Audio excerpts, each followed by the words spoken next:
Hello friends, budgeting एक यह ऐसा इम्पोर्टेंट टॉपिक है जो हर एक पर्सन की लाइफ में एक इम्पोर्टेंट रोल प्ले करता है, जो हमें हमारे पैसों को मैनेज करने, एक्सपेंसेस को मैनेज करने और फाइनेंशियली इंडिपेंडेंट होने में हेल्प करता है। लेकिन आपको बजटिंग कॉम्प्लिकेटेड बनाने की ज़रूरत नहीं है और न ही इसे बनाने में ज़्यादा टाइम वेस्ट करने की ज़रूरत है। और कोई फ़र्क नहीं पड़ता कि आप अपनी फाइनेंशियल जर्नी में किस पोजीशन पर हैं। बजटिंग ये इंश्योर करने के लिए इम्पोर्टेंट है कि आप सक्सेस के लिए रेडी हैं, और साथ ही बजटिंग आपको किसी बड़े क्राइसिस से भी प्रोटेक्ट करता है। इसका सबसे अच्छा एग्जाम्पल है कोरोना पेंडेमिक। ऐसी सिचुएशन के लिए हमें फाइनेंशियली तैयार रहने की ज़रूरत है। तो बजटिंग के लिए सबसे बेस्ट तरीका है जिसे हम इजीली फॉलो भी कर सकते हैं, वो है 50-30-20 रूल। यह रूल एक straight forward monthly budgeting method है जो आपको बताता है कि आपको हर महीने कितनी सेविंग और कितना लिविंग कॉस्ट में इन्वेस्ट करना है। लेकिन आप पहले यह समझें कि 50-30-20 रूल क्या है। 50-30-20 रूल एक बजटिंग स्ट्रेटजी है जो आपको अपने पैसों को इफ़ेक्टिवली ढंग से, सिंपली और फाइनेंशियली तरीके से मैनेज करने में हेल्प कर सकता है, जिसमें आपकी इनकम का 50% ज़रूरी खर्च, 30% उन चीज़ों के लिए जो आपकी हॉबी या आपको पसंद हो, और 20% सेविंग और इन्वेस्टमेंट के लिए अलोकेट करता है। यह एक इजी प्लान है जो उन लोगों के लिए अच्छी तरह से काम करता है जो अपने हर एक खर्च को सिर्फ 3 कैटेगरीज में रखना चाहते हैं और अपने ज़रूरी खर्च और सेविंग की हैबिट में चेंजेस करना होता है। इन ज़रूरी स्पेंडिंग एरियाज़ में अपने खर्च को रेगुलरली बैलेंसिंग करके आप अपने पैसों को ज़्यादा एफिशिएंटली तरीके से काम करने के लिए लगा सकते हैं, और इसी से आप अपने हर एक खर्च, सेविंग और किसी भी इन्वेस्टमेंट को ट्रैक कर अपने वैल्यूएबल टाइम को भी बचा सकते हैं और इससे होने वाले स्ट्रेस से भी बच सकते हैं। तो चलिए हम इस रूल को डिटेल में समझते हैं कि कैसे आप 50-30-20 रूल के साथ अपने पैसों का बजट बना सकते हैं। 50-30-20 रूल आपकी इनकम को 3 स्पेंडिंग कैटेगरीज में डिवाइड करके बजट को ईजी बनाता है कि कौन सी कैटेगरी में कितना खर्च करना है। यह जानने से आपको बजट पर टिके रहना और इजी हो जाएगा और आपको अपने खर्च को कंट्रोल में रखने में भी हेल्प मिलेगी। तो देखते हैं 50-30-20 रूल को फॉलो करने वाला बजट कैसा दिखता है।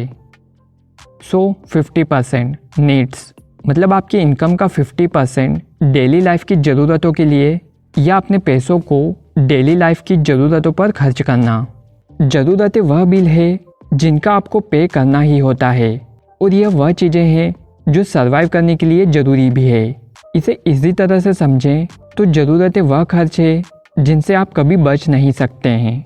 उन सभी ज़रूरी चीज़ों के लिए पे करना ही होगा जिनके बिना रहना मुश्किल है, और इसी के लिए आपको अपनी 50% इनकम से अपने सबसे ज़रूरी कॉस्ट को कवर करना चाहिए, जैसे रेंट देना, mortgage payment, loan EMI, car EMI, groceries, house bill जिसमें पानी और इलेक्ट्रिसिटी होती है, insurance, health care, minimum loans payment etcetera.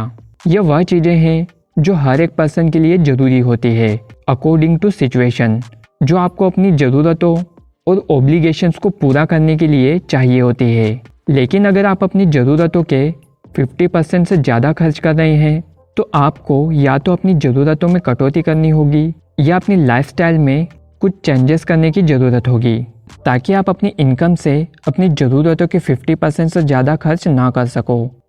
30% wants, इसमें आपकी इनकम का 30% वांट्स या कह सकते हैं कि नॉन एसेंशियल या गैर ज़रूरी चीज़ें खर्च शामिल हैं।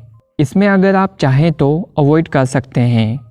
इसमें वह सभी चीज़ें हैं जिन पर आप पैसा खर्च करते ही हैं जो बिल्कुल ज़रूरी नहीं है, जैसे कि रेस्टोरेंट में खाना खाना, मूवी आउटिंग, पार्टी करना, गेम्स इवेंट्स के टिकट, नए इलेक्ट्रॉनिक गैजेट लेना, OTT subscription, entertainment, non essential clothes और सर्विसेज, हॉलीडेज़ और वैकेशन एक्सेट्रा। ये सभी वह चीज़ें हैं जिन पर आप जाने अनजाने में अपना पैसा खर्च करने के लिए यूज़ करते ही हैं, जिसके बिना भी आप रह सकते हैं अगर आप चाहें तो। और ये सभी चीज़ें आपका टाइम और एनर्जी के साथ आपके पैसों को भी वेस्ट करती है।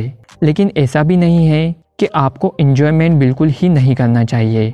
इसमें से कुछ चीज़ें हैं जिसे आप अपने एंजॉयमेंट के लिए कभी कभी यूज़ कर सकते हैं अपनी सिचुएशन के अकॉर्डिंग, जिसके लिए आपको 30% अपनी इनकम का वांट्स या नॉन एसेंशियल चीज़ों के लिए अलग रखना ही चाहिए, ताकि इन चीज़ों के लिए आपको अपने 50% या 20% से पैसों को देखने की ज़रूरत ना पड़े।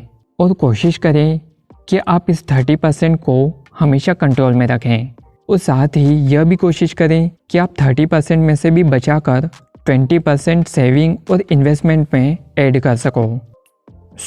20% सेविंग्स या इन्वेस्टमेंट, ये 20% सबसे इम्पोर्टेंट पार्ट है आपके बजटिंग में, जिसमें आप अपने फ्यूचर के लिए सेविंग, इन्वेस्टमेंट और गोल को अचीव करने के लिए यूज़ करेंगे। लेकिन फिर भी ज़्यादातर लोग इस पर ध्यान नहीं देते हैं। तो यहाँ हमें इनकम का 50% और 30% डिसाइड कर लिया है। अब हमें 20% पर ध्यान देने की ज़रूरत है। और जैसा कि मैंने बताया था कि अगर आप 30% में से भी बचा सकते हैं तो वह पैसा आप 20% में ऐड करते चलें, क्योंकि आप जितना ज़्यादा सेविंग और इन्वेस्टमेंट करेंगे आप अपने फ्यूचर को उतना ही सिक्योर बना सकते हैं। और याद रहे कि यह इन्वेस्टमेंट लॉन्ग टर्म मतलब 10, 20 या 30 सालों के लिए हो, ताकि आप कंपाउंडिंग का भी फ़ायदा उठा सको। और यह एक बेस्ट तरीका भी है अगर आपको जॉब या सैलरी से अमीर बनना है तो। इस 20% में आपको goal, saving, emergency fund, retirement fund और इन्वेस्टमेंट पर फोकस करना होगा। तो इस स्ट्रेटेजी के लिए आपको अपनी इनकम को कैलकुलेट कर डिवाइड करना होगी। तो मान लो आपकी इनकम 30,000 रुपये पर मंथ है। अब इस इनकम को आप 3 पार्ट में डिवाइड कर लें। तो पहले 30,000 से 50% पैसा अलग करें, जो कि 15,000 हो रहा है, जो हमें हमारी ज़रूरतों के लिए चाहिए होता है।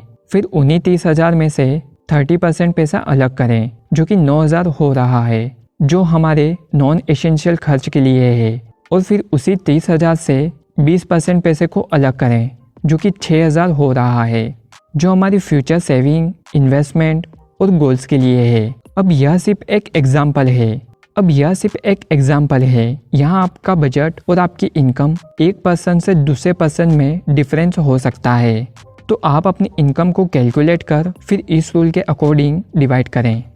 और एक बात और, यह रूल या स्ट्रेटेजी मंथली इनकम के बेसिस पर काम करती है। तो कोशिश करें कि आप अपनी 30% इनकम को 20% में भी ऐड कर सको, क्योंकि हर महीने नॉन एसेंशियल या गैर जरूरी चीज़ों पर आप खर्च तो करेंगे नहीं। और अगर आपका उस मंथ में 30% खर्च करने का प्लान ना हो तो अगर आपने अभी तक अपनी बजटिंग के लिए कोई भी स्ट्रेटेजी फॉलो नहीं की है या नहीं कर पाए हैं तो इस स्ट्रेटेजी को ज़रूर ट्राई करें, जिसमें आप अपने इजी पर्सनल फाइनेंस को क्रिएट कर सकते हैं, जिसे हमने पिछले वीडियो में भी डिटेल में डिस्कस किया हुआ है। तो उम्मीद है इस वीडियो से आपको बजटिंग के लिए एक इजी स्ट्रेटेजी समझ आ गई होगी।